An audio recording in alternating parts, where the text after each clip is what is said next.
আসসালামু আলাইকুম। আপনি শুনছেন গল্পের মন্ত্র, যেখানে রাত গভীর হলে খুলে যায় রহস্যের দরজা। আজকের গল্পটি আমাদের পাঠিয়েছেন একজন শ্রোতা, নাম রাব্বি হোসেন, ময়মনসিংহ থেকে। তিনি বলেছেন, যে ঘটনা তিনি 2022 সালের অক্টোবর মাসে কমলাপুর রেল স্টেশনে নিজ চোখে দেখেছেন, তা আজও তাকে রাতে ঘুমোতে দেয় না। চলুন শুনে নেওয়া যাক। গল্পের শুরু এখান থেকে। রাত তখন প্রায় 11টা বাজে। ঢাকা কমলাপুর রেল স্টেশন একবারেই নিস্তব্ধ। সে রাতে আমার অফিস থেকে বের হতে দেরি হয়ে গিয়েছিল, তাই শেষ ট্রেন সন্ধ্যা এক্সপ্রেস ধরার জন্য স্টেশনে দাঁড়িয়েছিলাম। চারপাশে জনমানবহীন পরিবেশ, হালকা কুয়াশা, আর ট্রেন লাইনের উপর একটি অদ্ভুত ঠান্ডা ছায়া।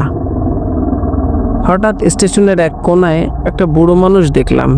সে আমার দিকে তাকিয়েই ছিল, লালচে চোখ, গায়ে ময়লা চাদর। সে হঠাৎ বলল, এই ট্রেন ধরিস না বাবা, শেষ ট্রেনটা কেউ ধরে না, যারা ধরে তারা কেউ ফেরে না। আমি একটু হাসলাম। চাচা, আপনি ভয় দেখাচ্ছেন? সে আর কিছু বলল না, একটি পুরনো খবরের কাগজ বের করে আমার দিকে দিল। পত্রিকার শিরোনাম পড়ে গায়ে কাঁটা দিয়ে উঠল। 3 বছর আগে এই দিনেই সন্ধ্যা এক্সপ্রেস দুর্ঘটনায় 32 জন নিহত, ট্রেনটি বাতিল ঘোষণা। আমার তো টিকিট আছে। আমি চেক করে দেখি, ঠিক এই ট্রেনের টিকিট, ট্রেন নম্বরও মিলে যাচ্ছে। ঠিক তখন স্টেশনের একটা হুইসেল বাজলো, হু হু করলো। একটি ট্রেন ধীরে ধীরে স্টেশনে ঢুকছে, কিন্তু আলো নেই, শব্দ নেই। ট্রেন থামলো, দরজা খুললো। ভিতরে অন্ধকার, চালক নেই, যাত্রী নেই। আমি ভয় পেয়ে যাচ্ছি।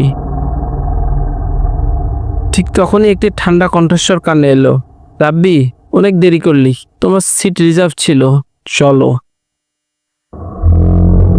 আমি আর কিছু শুনতে চাইনি, দৌড়ে স্টেশন ছেড়ে বেরিয়ে এসেছি।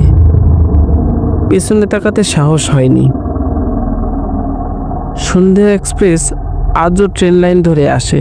ঠিক রাত 11টা বাজলে যারা ফেরে না, তারা এখনো সেই ট্রেনে চড়ে বসে। এখন বলুন, আপনি কি সেই সন্ধ্যা এক্সপ্রেস ট্রেনটি ধরবেন? যদি আমাদের গল্প মন্দির চ্যানেলের গল্পগুলো ভালো হয়ে থাকে এবং আপনি কি ধরনের গল্প শুনতে চান, তা আমাদের কমেন্ট বক্সে জানাবেন।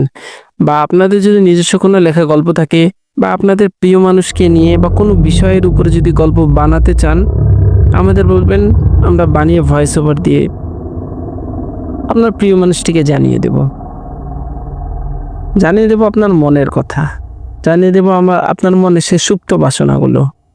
ধন্যবাদ, সাথে থাকবেন।